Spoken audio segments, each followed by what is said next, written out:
Selamat pagi pemirsa, apa kabar Anda hari ini? Kita bertemu kembali di acara IBKKG Morning Talk. IBKKG Morning Talk kembali hadir ke hadapan Anda dengan perbincangan menarik, aktual dan terpercaya seputar ekonomi bersama saya Hisar Sirait. Hari ini kita akan ditemani oleh dua orang narasumber yang sangat pakar di bidang ekonomi untuk memperbincangkan tentang sistem ekonomi di dunia. Narasumber kita yang pertama dan utama adalah Pak Kwik. Selamat pagi Pak Kwik. Selamat pagi. Beliau adalah seorang ekonom senior, pemerhati ekonomi, dan beliau pernah menjadi Menteri Koordinator Ekuin di bawah pemerintahan Gus Dur dan menjadi Menteri Bappenas di masa pemerintahan Presiden Ibu Megawati. Narasumber kita yang kedua adalah Bapak Dr. Said Kelana. Selamat pagi Pak Said. Selamat pagi Pak Rektor, sehat selalu. Beliau juga seorang ekonom dan beliau sekarang menjadi dosen di program Magister Institut Bisnis dan Informatika Kwik-Kian-Gi. Pemirsa, hari ini kita akan mendiskusikan tentang berbagai sistem ekonomi yang menjurus pada sistem ekonomi apakah yang berlaku untuk Indonesia. Kita banyak mendengar dan membaca bahwa sistem ekonomi Indonesia adalah sistem ekonomi Pancasila, sistem kerakyatan, sistem koperasi dan sebagai lainnya yang dikonotasikan oleh berbagai kalangan menjadi sistem ekonomi seperti apa yang paling cocok di Indonesia.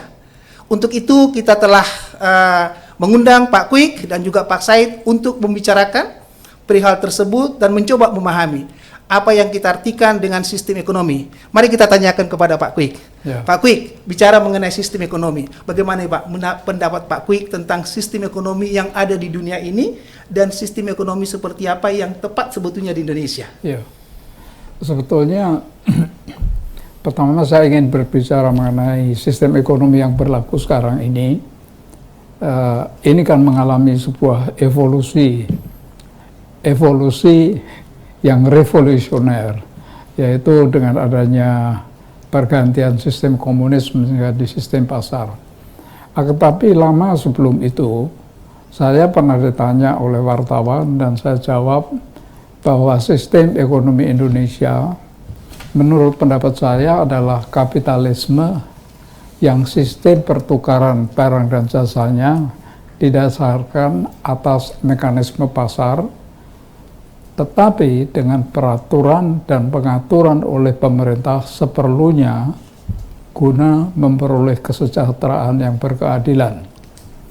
Jadi ketika itu memang banyak yang protes. Jadi artinya mungkin sekarang masih ada perbedaan pendapat. Nah, itulah maksudnya kita berdiskusi. Karena sampai saat ini pendapat saya tetap seperti itu. Baik Pak Kwik, kalau kita bicara salah satu sistem ekonomi yang sangat populer dulu Pak Kwik ya, ada namanya sistem ekonomi kapitalis Pak Kwik ya. Bagaimana pandangan Pak Kwik tentang itu Pak? Saya tidak bisa mengatakan yang paling populer ya untuk waktu yang sangat panjang. Jadi sejak boleh dikatakan sejak terbitnya bukunya Adam Smith yang judulnya yang panjang, An Inquiry into the Nature and the Causes of the Wealth of Nations, yang lalu disingkat menjadi The Wealth of Nations. Itu terbitnya tahun 1776. Jadi bisa kita bayangkan betapa lamanya. Di situ Adam Smith mengatakan bahwa kalau pemerintah tidak ikut campur tangan sama sekali di dalam kehidupan ekonomi, maka ekonomi itu dengan sendirinya akan mencapai keseimbangan dan dengan sendirinya akan memproduksi barang dan jasa yang sesuai dengan kebutuhan dan juga dengan sendirinya dengan harga yang pantas. Nah, ketika itu Adam Smith menggambarkannya sebagai berikut. Bayangkan ada satu orang ya yang menemukan bahwa buah gandum itu bisa dibuat tepung gandum dan bisa dibuat menjadi roti. Seperti kita ketahui bahwa gandum adalah makanan utama yang bisa disamakan dengan beras di negara kita. Ya. Nah, dia menemukan itu dan dia menjadi satu-satunya produsen. Oke.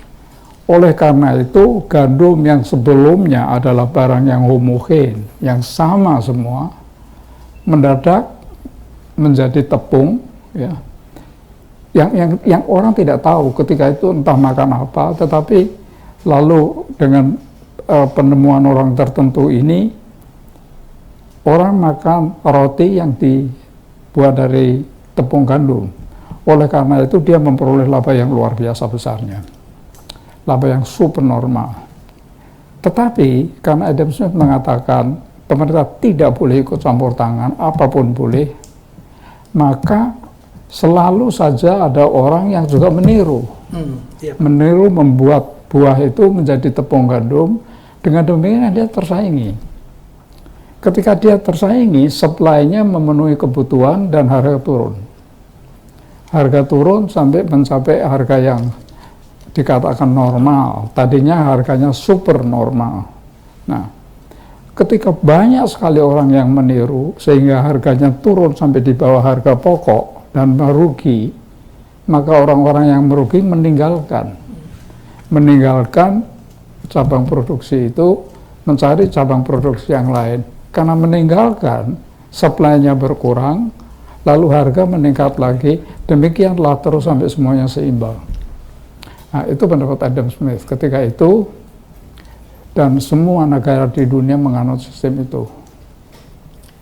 Sampai muncul bukunya Karl Marx, Das Kapital. Oleh karena apa? Karena ketika itu berlangsung selama ratusan tahun, maka ada saja orang seperti itu, tetapi sekarang penemuan-penemuannya lebih canggih. Bukan hanya makanan, akan tetapi dalam bidang teknologi. Sehingga muncullah revolusi industri di Inggris. Nah, dalam revolusi industri di Inggris itu banyak menghasilkan orang-orang sangat kaya, super kaya, dan mereka sudah mulai mampu melakukan usaha pertambangan. Nah, mereka mempekerjakan orang-orang, wanita dan anak-anak di bawah umur, ketika Inggris ketika itu miskin, itu dipekerjakan di bawah tanah, di dalam dalam apa itu penambangan, ya, dan diperlakukan seperti binatang. Sebagai contoh misalnya suatu kenyataan nyata, seorang wanita hamil yang melahirkan disuruh minggir sebentar melahirkan anaknya, setelah itu lalu suruh bekerja lagi. Nah, ini Karl Marx mengamati ini terus, walaupun dia orang Jerman.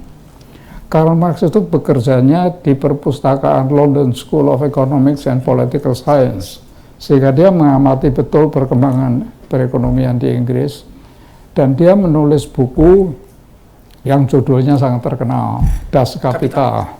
Buku itu terbit pertama kali tahun 1867. Jadi dia di dalam buku setelah begitu lamanya 1776 sampai 1867 baru ada suatu reaksi yang marah, menelanjangi, tetapi sangat ilmiah. Sangat ilmiah. Karl Marx mengemukakan berbagai macam teori yang mengatakan yang sangat anti dengan teorinya Adam Smith. Nah, dengan munculnya Karl Marx ini, lalu dunia terbelah menjadi dua. Dunia terbelah menjadi dua, yaitu yang satu bagian adalah negara-negara yang tetap menganut paham mekanisme pasar, Adam Smith, kapitalisme. Yang lain adalah belahan dunia yang menganut 100% apa yang dikatakan oleh Karl Marx. Nah, negara-negara itu adalah negara-negara komunis yang seperti kita ketahui, Uni Soviet, Cina, Korea Utara, Kuba, ya.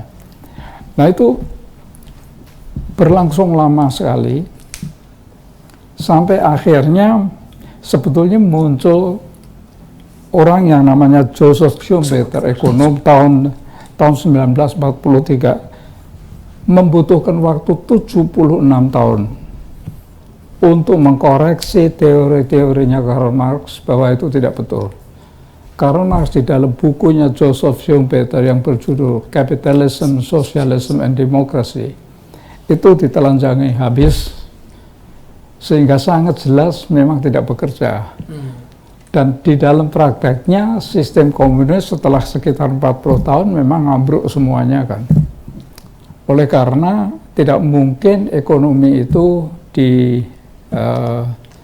diatur secara sentral. Nah, banyak contoh-contohnya, tapi nanti terlalu berkepanjangan. Maka pertama kali yang muncul dengan pikiran-pikiran bahwa kami sudah kesasar, kami ini salah, itu adalah Gorbachev yang menulis buku kembar Glasnost dan Perestroika. Dari tunggal bukunya itu di tahun 1986. Jadi negara-negara yang komunis murni itu kesasar selama 43 tahun, baru menyadari bahwa itu tidak bisa bekerja. Bagaimana dengan Eropa Barat? Nah, Eropa Barat ketika bukunya Karl Marx muncul dan menggugat sistem kapitalismenya Adam Smith, ya, itu mengatakan kami mengakui sepenuhnya ketidakadilan yang diakibatkan oleh sistem yang dikemukakan oleh Adam Smith.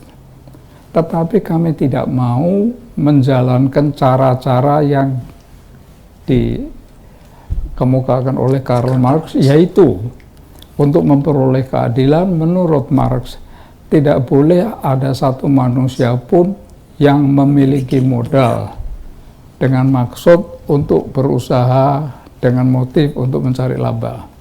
Nah, negara-negara Eropa Barat mengatakan itu kami tolak, gugatannya kami terima, akan tetapi caranya menyelesaikan kami tolak. Kami tetap mempertahankan kapitalisme yang didasarkan atas mekanisme pasar, tetapi kami melakukan peraturan dan pengaturan yang banyak sekali untuk memperoleh keadilan. Dan sistem itulah dengan penyesuaian sepanjang zaman yang berlaku sampai saat ini di seluruh dunia. Kecuali yang sangat menonjol yang masih lain adalah Korea Utara. Saya tidak tahu Kuba bagaimana, Armenia bagaimana, rasanya juga sudah mulai ikut-ikut dengan mekanisme pasar. Jadi inilah kira-kira gambarannya. Ya Pak Kwik, jadi kalau tadi mendengar penjelasan Pak Kwik, Pak, jadi saya bisa mencatat Pak Kwik tadi sudah menjelaskan ada satu sistem ekonomi pasar ya Pak Kwik. Kemudian ada yang kedua sistem ekonomi yang komando atau terpusat, dan yang ketiga itu sistem ekonomi campuran Pak Kwik ya. Nah ini menarik Pak Kwik. Nah bagaimana kalau kita lihat konteks di Indonesia nih Pak Kwik? Bung Karno beserta para pemimpin dalam generasinya, Pak Kwik, sebagai pendiri PNI di tahun 1927 sangat memusuhi kapitalisme Pak Kwik. Mohon maaf nih Pak Kwik, Pak Kwik kan selaku seorang kader PDI Perjuangan nih Pak Kwik, yang begitu banyak ceritanya di partai tersebut Pak Kwik, yang merupakan peleburan dari 5 partai besar di Indonesia dengan partai PNI sebagai partai politik terbesar. Pak Kwik, menurut Pak Kwik nih Pak, bagaimana bisa Pak Kwik menyatakan sistem ekonomi yang tepat adalah sistem ekonomi kapitalisme? Dan seperti apa sebetulnya implikasinya bagi kesejahteraan masyarakat Pak Kwik? Ya, ini pertanyaan yang bagus, oleh karena ketika saya memang sangat aktif di PDI sampai menjadi PDI Perjuangan, tetap aktif. Saya duduk sebagai ketua DPP, merangkap ketua bagian penelitian dan pengembangan Litbang. Ketika itu saya ditanya oleh wartawan, jadi PDIP sudah menjadi sudah menjadi perjuangan di bawah pimpinan Ibu Megawati. Saya ditanya sistem ekonomi menurut PDIP itu punya ideologi apa tidak sih? PDIP itu punya, saya bilang.